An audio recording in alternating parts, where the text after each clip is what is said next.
This is your weekly fix. I'm Smita Nair. Karnataka votes on the 10th of May. It is one of several key states that go to the polls before the big general election of 2024. A quick memory jog if you haven't quite kept tabs on the electoral politics of Karnataka. In the last state election in 2018, no party won a majority in the 224 member assembly.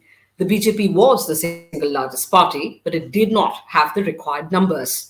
The Congress and the JDS came together to form the government. A year later, in 2019, owing in part to the coalition's own internal contradictions and in part to reported engineering by the BJP, a rebellion led to the eventual collapse of the government, and the BJP's B.S. Yediyurappa staked claim and was sworn in as chief minister. In 2021, the man synonymous with the Bharatiya Janata Party in Karnataka, Mr. Yediyurappa, made way for fellow Lingayat leader Basavaraj Bommai. Now, in the last several years, but particularly in the last few months, we've seen the BJP in Karnataka aggressively amp up its targeting of Muslims. Campaigns calling for the economic boycott of the community, to demands for the banning of halal meat, and the ban of the wearing of hijab in certain educational institutions, to name a few. The state also witnessed a wave of attacks on Christians, which was preceded by aggressive rhetoric from members of the ruling party on alleged forced conversions. And as was the case in the previous state election campaign, here too, Tipu Sultan, the 18th century ruler of Mysore, is being used to deepen communal fault lines. On Friday, the BJP government scrapped 4% reservation for Muslims under the OBC category in Karnataka that was given in 1995 on grounds of the community being socially and educationally backward. This quota has been distributed at 2% each to the Veerashaiva Lingayats and Vokaligas, two dominant and electorally most consequential communities in the state. We're going to try and make sense of all this with Professor Chandan Gowda. He is Ramakrishna Hegde Chair Professor at the Institute of Social and Economic Change, Bengaluru. Thank you so much for making the time for speaking to us here at Scroll. Oh, you're welcome, Smita. Delighted to be here. Right. I want to begin by asking you to comment on this last minute election eve tweaking of the reservation mix, the matrix by the BJP. What purpose, Professor Gowda, is it aimed to serve? Also, can you provide clarity on the government giving internal reservation, as they say, for 101 scheduled castes? What exactly does this mean? Okay.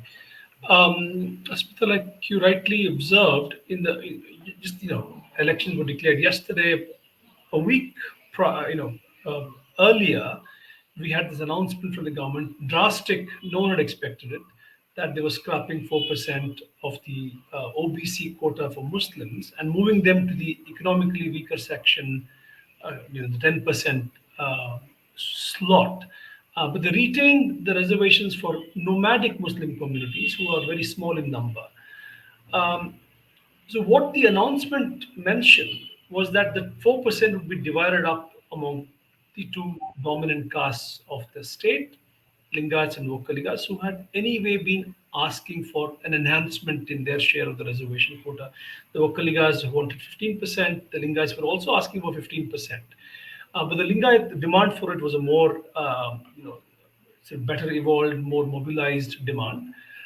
But the next day, we had this clarification that that was not true, that the Lingayats and Vokaligas in the 2% blocks that they've been given were actually sharing that space, that slot with other communities. In fact, the Lingayats are sharing it with Jains and Christians and Marathas. So it is not what everyone thought it was. But the aim is very clear. It is to appease the two big castes, get their support, as it were, and then also pitch them against Muslims and play that game alongside. In fact, if you look at the response of the Muslim community to this decision of the government, they're saying we have nothing against Lingayats and Vokaligas. We would like there not to be any divisions among us on this basis. All that we're asking for is that we get to keep what we'd always been offered, and let the enhancement of those those communities happen through other means. So you can see there's an interest in trying not to allow this to become a question for another, line of, friction, between these quote unquote Hindu communities and Muslims. Um, so we don't know. Of course, this is a decision of the government. We don't know if this will stand legal scrutiny in the courts because these decisions were made without any supporting evidence to show that Muslims were no longer backward. Please let's remember that if Muslims had been offered the 4% quota, it was on grounds of social and educational backwardness. So unless there is evidence that they're indeed now no longer socially and educationally backward, they can't be moved out of that category. And we have not seen any evidence for that. So, in all likelihood, it won't stand legal scrutiny. But the fact remains that it's out in the public and it's engaging people's minds in all kinds of ways. The second question that you raised about the breakup of the quota for Dalits, which had been enhanced to 17 recently, from 15 to 17. Incidentally, everyone is talking right now as if the 17% enhancement from the previous 15% for Dalits is a done deal. But two MPs, one a BJP MP and a JDS MP, raised questions in the parliament almost 45 days ago, asking for, had they got a request by the government of Karnataka to enhance the existing 15% to 17%, but the parliament denied having received any such request. So that's the side note for this discussion. But the 17% is being talked about as if it's an achieved fact, and then it's being divided up internally among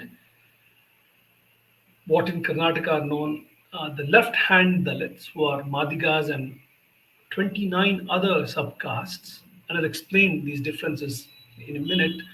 And then you have Holayas, the right-hand Dalits, and 24 other subcastes, Dalit subcastes. They get 6.5%. The Madigas and the others in that category get 7%. And then there's this category called touchable Dalits. These refer to castes whose plight is, you know, it's a sorry economic and social plight, but they're still not untouchables. But they're brought into this category. Some say during the Maharaja of Mysore's time. Another person who studied this issue said they were officially included in the mid 70s when Devarajas was the chief minister. And you have a fourth category of the residual castes, in that Dalit caste, smaller numbers, who get about 1%. Now, please remember the quota for Dalits is a disaggregated one, but the demand for it to be internally broken up in proportion to the number of castes who fall into the left and right and touchable categories had been happening since the 80s. The left hand castes, or the Madigas and others, their demand was a legitimate one in my view. They said, look at the beneficiaries of the reservation policy. It looks like, it is surely that the Dalit quota has been almost fully cornered by the touchable Dalits as well as the right hand Dalits. And unless there is some internal apportioning or securing of a quota for us, we will continue to be left out of the benefits of this affirmative action policy. Now, in social terms, the right hand Dalits are above the left hand Dalits, and there's a small section of Dalits who are below the left hand Dalits. It's actually, the left hand Dalits will say that the right hand Dalits do to them what they accuse the upper castes of doing to Dalits. So, in terms of touchability, no social visitation, no intermarriage, no interdining, all the standard, indices that you look at for examining cultural distance between communities, right? So there was in 2005, the JDS and Congress coalition government constituted a commission, a Sadashiva commission. Justice Sadashiva was a retired High Court judge. And he submitted his report in 2012, recommending internal reservations. And please, none of us have seen the report. The report has still not been made public. We only hear of what's inside the report. Now it's politically explosive because if you look at the reserved constituencies that we have 36 reserved constituencies for Dalits. And it's indeed the case that the touchable Dalits get a big share of them across political parties, typically. And the right hand Dalits get another major share. And the left hand Dalits don't get as many seats to contest from. Now, although the report was tabled in 2012, no one had acted upon it. And because the BJP has succeeded in getting the support of the left-hand Dalits, the right-hand Dalits have identified themselves with the Congress. My hunch is Chief Minister Bomai must have felt like, absolutely, you know, getting their loyalty for sure this time around, right? And implemented the internal reservation which the left-hand Dalits had been asking for all these years, right? He is assured of their support, so he does it to, you know, to absolutely ensure their support in this election. But what has happened is the touchable Dalits, who are economically more advanced, politically more organized, they do not want to lose their share. They're not content with getting a smaller share of, of the overall pie. So they have actually, some of them organized and threw stones at Yadurappa's house 2 days ago. And yesterday they had protests in different parts of Karnataka saying that this internal reservation must not be brought into effect. The right hand Dalits haven't said anything about it, but it's possible that they may also not be happy about being given a restricted share as opposed to an earlier open ended share, which will be 17% or 15% as it will end up being in actuality. Um, so yeah, this is where we are. This is the Okay. the response to the second question. Thanks for clarifying a bunch of things here. I mean, you perhaps the only person who's brought clarity to this, what this internal reservation really means. I have several follow-ups, but I'm not going to ask you right now because our discussion will then solely focus on reservation, particularly how this is going to be employed in terms of how are they going to determine which section of Dalits will be allowed to contest on which particular seats, as you said. To what extent is this sort of proportional reservation, and on basis of what data? Is it the 2011 census? I mean, I don't know all of that, where this data is coming from, etc. Like you said, the report on the basis of which this decision has been taken hasn't been made public either, so one doesn't quite know the basis on which this decision has been taken, Mr. Gowda. Unless Yeah, I'm just going to move on to another. Uh, uh, the right, internal differentiation among the Dalits that I mentioned in reference to Karnataka is not unique to Karnataka. It is there in all parts of right, India. It's just that in the mainstream discourse, we just encounter the term Dalit, and we don't quite see the correct. differentiation within that category. Right. To some extent in In Uttar Andhra Pradesh, perhaps. Like Andhra Jatan Pradesh has had Dalits. a long the demand for internal reservations has been older in Andhra Pradesh than the Hmm. one we have seen in Karnataka. Right, right. Oh, sorry, I interrupted you. Right. I want to move away from the reservation matrix and the changes to it to the role played by the many mutts and seers they are headed by in Kannada society. Can you give us some background on their relevance in Kannada society historically? For viewers who are unfamiliar with Karnataka, are these mutts strictly caste based? And a question I want to ask you: have any of these influential mutts ever endorsed, strident Hindutva or calls for targeting of Muslims and Christians that we have seen in recent months in particular? The mathas have been around for centuries. The Jaina mathas, go back to the 6th century. We may have even had Buddhist monasteries about which we know very little. It's possible that they existed, and of course, the famous ones, that appear later are the ones that Shankaracharya, Ramanujacharya, and Madhvacharya set up in Udupi, in Melkote, and in Sringeri. And then you have the Veerashaiva Mata, much before the Lingayat movement started. The Rambapuri Mata that you have for with the Shaiva Mata, that goes back to the 8th century, I think. And then, of course, spectacularly in the 12th century, and later you see a lot of Lingayat Matas, or Virakta Matas, that emerge in the wake of the what is now seen as a social reformist movement of Basavarna.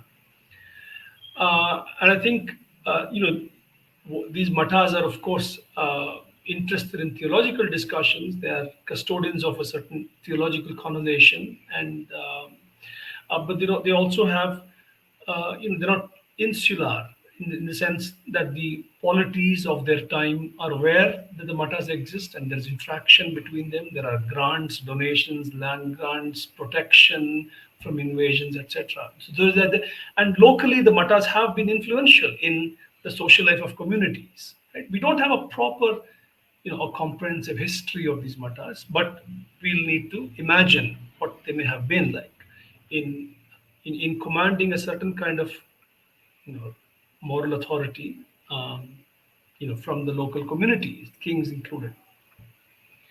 Now, the Lingayat Matas, I think that they have an special interest in what, again, using contemporary terms, social service.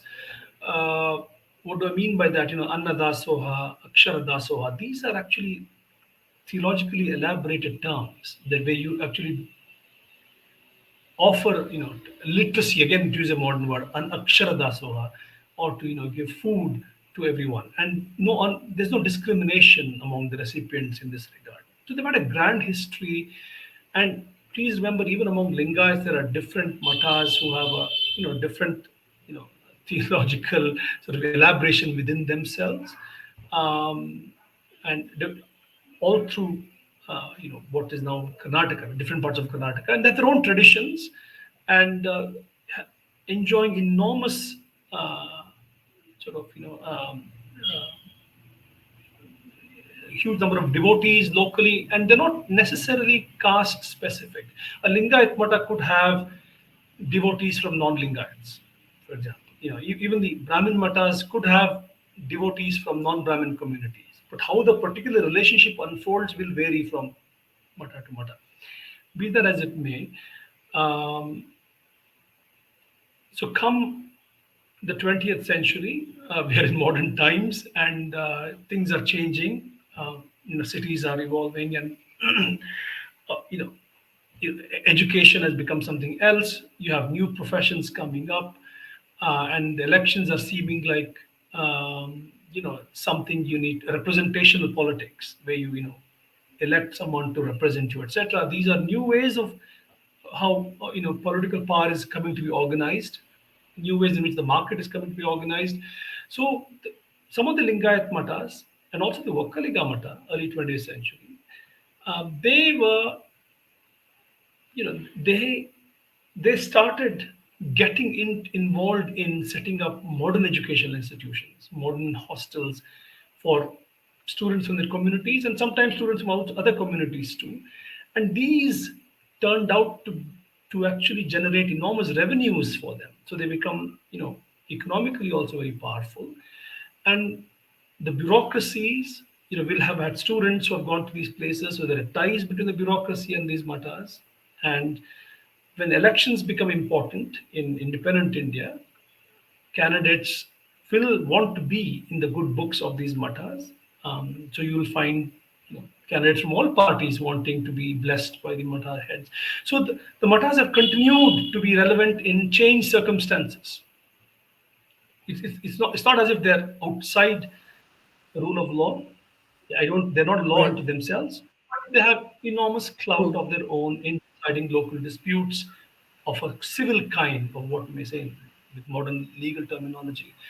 Um, Hmm. but uh, the demands it's also a dynamic situation, right? When you have this Lingayat Matas and the Vokkaliga Mata becoming something else in modern times. So you have political power, you have you know, power of the matas, and you have the communities.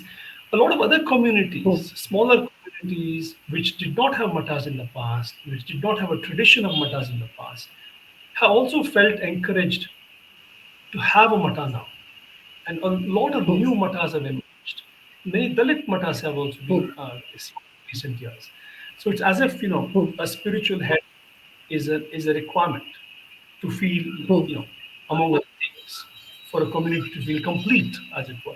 Now, what is interesting for me and what I don't know much about is the tradition that these matas will then create for themselves. What are we custodians of?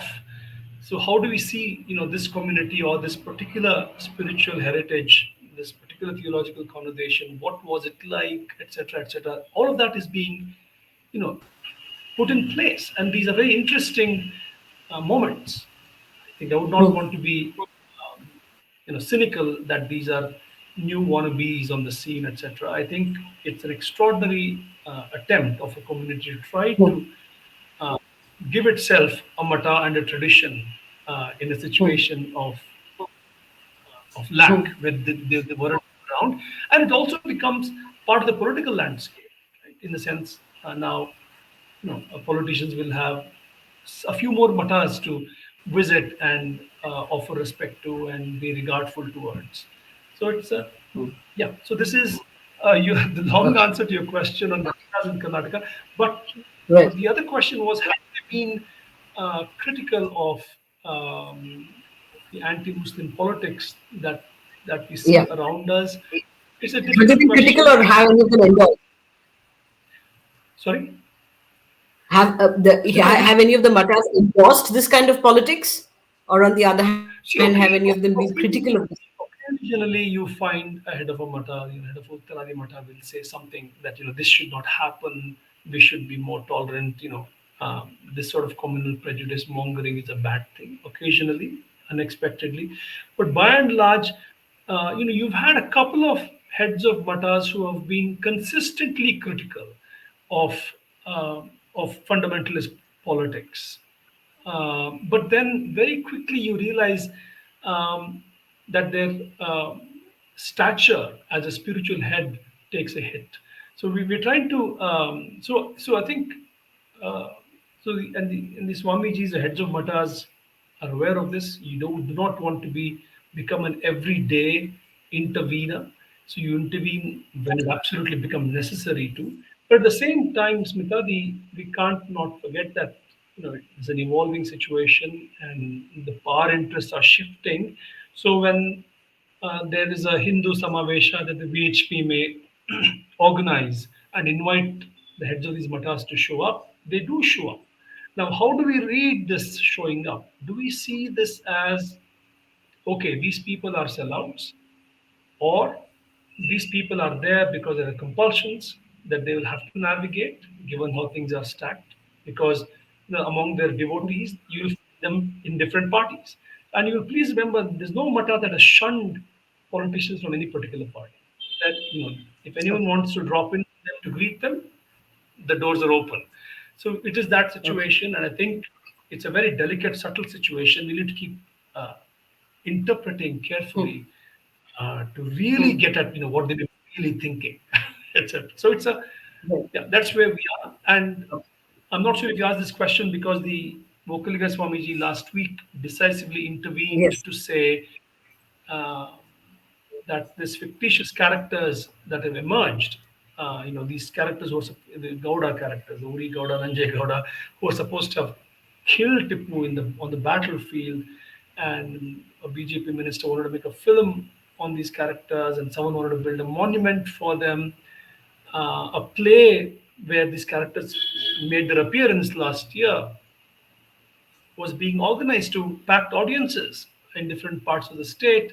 So all of this has now been you know, put an end to, and it did matter that the Swamiji saw himself as a spokesperson for a community and said, "I can't let this you know this this the created fictional characters who lack historical basis to wreak havoc in the life of this community, and it's not wise for us to be doing this unless we are absolutely sure that they were really uh, real characters. And I think this decision of his, I mean, it was so clearly articulated, and it because he's the head of an important and influential, large, dominant caste. It did actually uh, Make a mean difference. a make a huge difference. And again, for people like us who are trying to figure out how modern India is evolving, we need to see I think how where the sources of resistance or the effective resistance can come from, and we simply can't always take recourse to law and the courts and think this is the space for dissent and there's nothing else besides. It's a very complex social field that we have to that we're all working through right now. Right, and you possibly see a role for spiritual leaders like the heads of these matas, as you said, perhaps to play a role in it. Now, you spoke about this sort of what appeared to be this manufactured narrative about Uri Gowda and Nanja Gowda killing Tipu Sultan, when history books tell us that Tipu Sultan died in battle with the British. But I want to ask you about this Tipu, the ghost of the Tipu Sultan that seems to resurface in Karnataka every other month. Now, one distinctly remembers the Prime Minister's speeches in the 2018 campaign, where he would, and I'm sure some of our viewers would too, where he would name several Hindu freedom fighters whose birth anniversaries he said were not celebrated by the then Congress government in Karnataka. And then he would sort of dramatically tell this very charged audience that instead the Congress chose to honor Tipu, who he branded as anti Hindu. My question to you, Professor Goda, how much purchase does Tipu Sultan and this narrative surrounding his place in history have in the context of elections?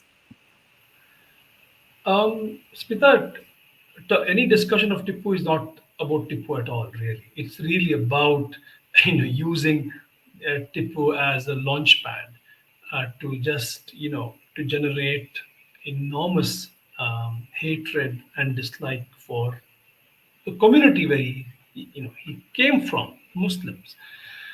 Now, very quickly, Tipu was the ruler of Mysore, yes, and the areas where you saw enormous anger and criticism against the decision of the Congress to celebrate Tipu Jayanti, Coorg and Mangalore, both of those provinces were outside Mysore.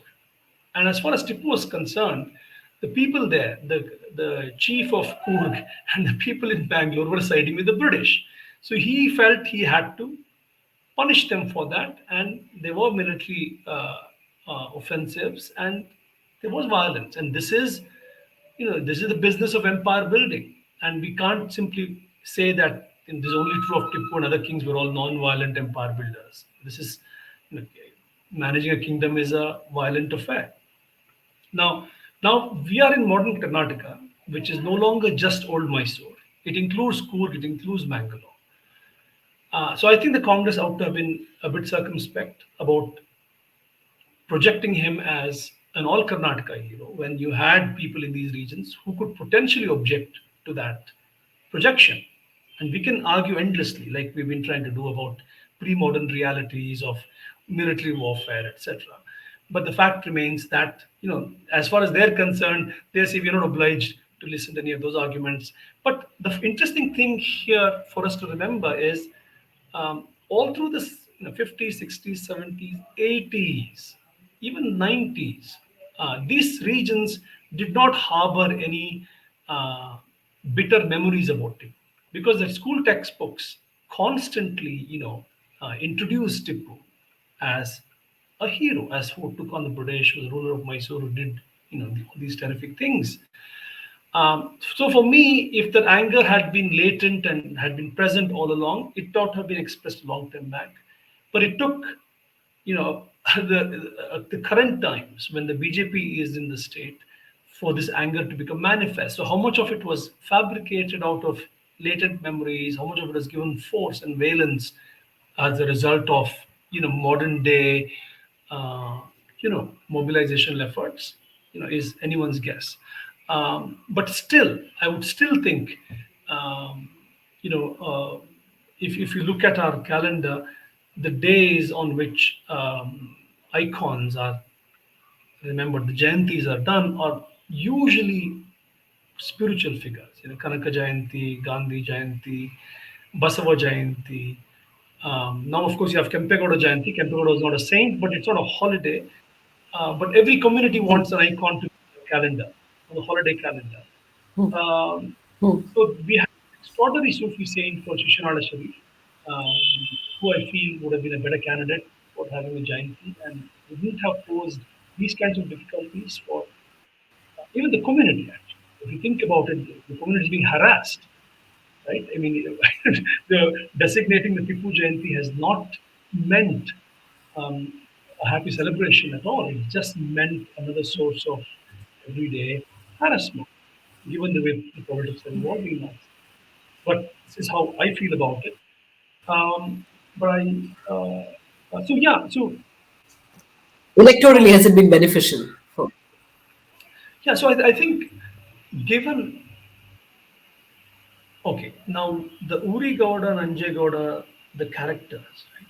There's another reason why they have Gowda in the surname.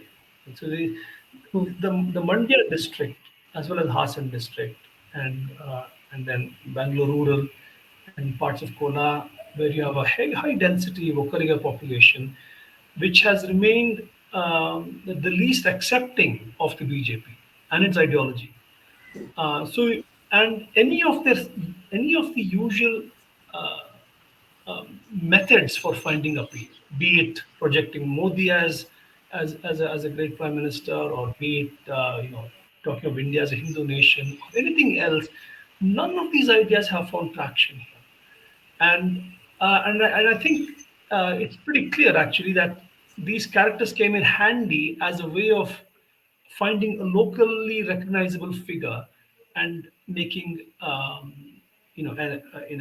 headway into a certain territory where ideological headway. I mean, so but we saw how it panned out. So yeah, so I don't know if I answered the entire question that you raised about yeah, Tipu. my follow up to this will perhaps give you the opportunity to elaborate more on how you see this, this sort of playing out electorally. And the question is, beyond some of our viewers may perhaps not be familiar with it, beyond the three districts of coastal Karnataka, which encompasses 19 constituencies, and Yes. our viewers may perhaps remember they are referred to as the Hindutva laboratory. My question, Professor Gowda, in the rest of Karnataka, will these sort of campaigns targeted at Muslims find resonance among voters? And I don't just mean Tipu Sultan and this sort of narrative around supposed Vokaliga warriors who killed him, or freedom fighters who killed him, but this whole call for economic boycott of Muslims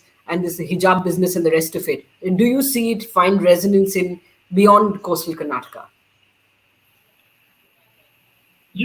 There are two things here, Smita. One is the when you talk about hijab, or when you talk about halal meat, or when you talk of Tipu Sultan, um, we I think it's quite natural on our part to see how electorally effective these will turn out to be, which is a question that we can't fully answer as yet. But the other thing is, in what ways does it contaminate the minds of people? In what ways it's even those who may never ever vote on the Hindutva plank. And I think these sorts of things have definitely not meant brought good things to the public imagination. And it is sort of a for some of these campaigns may die a quick death, in the sense they come, they excite everyone's minds, and then 2 months later they're dead issues. No one talks about them anymore, right? The, the hijab issue is one such. The halal meat issue is another such. The economic boycott thing is a very serious thing. It has happened in a few places where you had religious fairs and people, locals, trying to say that Muslim vendors should not set up stalls here.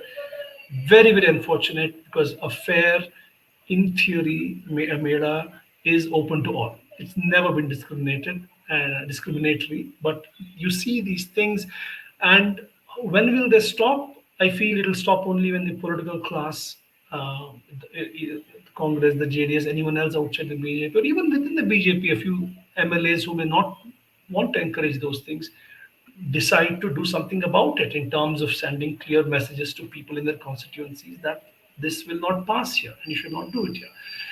Um, Again, I'm not sure if I answered your question. I think, given there is not very much governance work that the current government can boast of, um, given that they did a lot of uh, last minute symbolic gestures, laying foundation stones for various statues from different icons from different communities, etc., renaming roads, renaming hospitals. um, we so so you see them not letting go of the anti-Muslim uh, card, if you want to use that word, because at this point you will just you know get into the field with all that you have, and this is something that they have, and it will it boomerang on them? Unlikely to. You know, it may get them a few votes, it may not get them any votes, but will it take away votes from them? Is the question, right? I mean, that's the kind of a I don't think the proof for that exists. So they will keep, you know, if you're a party and you have, a few cards to play, this is one of them. And it looks like the way they removed Muslims in the 4% category and brought in to dominant caste there, etc., shows, and that it's a card that they can't uh, uh, you know, abandon easily. So I think we'll see variations of this othering, variations of this, you know, and because we just don't know. The Uri Gowda and Gowda thing was a complete surprise, and the scope for surprises, especially in the terrain of historical imagination, is so wide open. You can walk into any, because in North Karnataka, you know, extraordinary cultural transactions have happened through histories. Right? The language of the Kannada you hear and has so much Urdu in it, and there are shared memories, and you can celebrate these memories, or you can try to distort them and give them a twist that will make them seem like you know uh, like a bad inheritance. So I don't know. So I just think it's Right. Right. Okay. Professor Gowda, I want to close by asking you how big a factor corruption, to your mind, would be in these elections. And our viewers who are not from Karnataka may perhaps not be familiar with this development, but it's sensationally, in 2021, the Karnataka State Contractors Association had alleged large scale corruption in the awarding and implementation of civil contracts in that state. In fact, the president of the association had written a letter to Prime Minister Modi alleging that contractors were forced to pay 40% commission to officials in the BJP government for sort of securing these contracts for development projects. I mean, this was like an on the record allegation from a substantial sort of voice among civil contractors. And then there have been other allegations of corruption as well. How big a factor, Professor Gowda, will corruption be in this election? I'm as curious as you are about what the factor will turn out to be, because it's true. Just when political scientists had concluded that corruption was a non-issue in Indian politics, because voters felt everyone was corrupt and no one was particularly holy in this regard, and that it can't become an election issue. The 40% tag actually stuck, and to everyone's surprise, this particular letter you referred to, which accused the government of saying that unless we part with 40% of the contract amount, we don't get contract, etc. That did stick for a fairly long time. It's still around. It's still a potent thing. Um, but what? But we have 40 days between now and the election, and will I'm fairly sure, Smita, that there's a section of Karnataka society that has felt the brunt of this corruption, and that's not likely to let any media campaign forget them. But a section of those who may not have felt the brunt of it, but who had who had become aware of it, will they continue to remember it strongly enough for it to make a difference to the voting decision on May 10th, is something that remains to be seen. Because 40 days, what I found curious and amusing was Amit Shah's first speech when the election thing is uh, heating up in Karnataka was that we will give you a corruption-free government. And Modi's first visit to Karnataka, he said, the other parties are so corrupt. We will vote BJP for a non-corrupt government. And I kept thinking, are these leaders imagining that people either have a short-term memory, or that they remember, but they're willing to give them a second chance at being honest? I don't know. But the fact is, that there's an attempt at actually, and and in these days of campaigning, which has taken so many forms, um, I just don't know. I just don't know if the memories of deep corruption will stay long enough and matter at the booth. um, yeah, but 40 days is a lot of time. That's right. It also depends on the opposition's campaign strategy. Like, we don't know. I mean, for all we know, they might actually succeed in keeping those memories fresh. Well, let's see. Which is why I said I'm as curious about it as you are. Perfect. Professor Gowda, I want to thank you for your time. I've taken more time than I said I would, and for your insight as well. Perhaps we'll sort of come back to you as the campaign progresses on the eve of elections on the 10th of May. Thank you for the moment. You're welcome. Thank you.